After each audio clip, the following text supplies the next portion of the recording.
இரவு 6 மணிக்கு மேல் இந்த 7 பொருட்களை கொடுத்தால் தரித்திரம் உங்களை விடாது. 1. பால். பால் சந்திரனின் அம்சம் மற்றும் மகாலட்சுமிக்கு உகந்தது. இரவில் இதை கொடுத்தால் வீட்டின் மகிழ்ச்சியும் நிம்மதியும் குறையும். 2.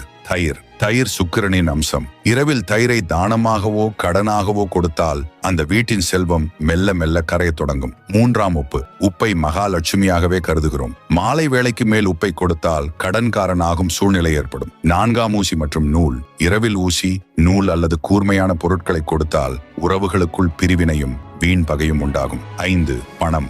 அவசர தேவை தவிர பொழுது சாய்ந்த பெண் லட்சுமி கடாட்சமான பணத்தை வீட்டிலிருந்து வெளியே தருவது ஐஸ்வர்யத்தை குறைக்கும். 6. மஞ்சள் மற்றும் குங்குமம். இவை மங்கள பொருட்கள். சுமங்கலி பெண்கள் இவற்றை மாலை நேரத்தில் பிறருக்கு கொடுத்தால் மாங்கல்ய பலம் குறையும். 7. வெள்ளை நிற பொருட்கள். பொதுவாகவே இரவில் வெள்ளை நிற உணவுகளையோ அல்லது பொருட்களையோ வீட்டை விட்டு வெளியே தருவது நிழல் சக்திகள்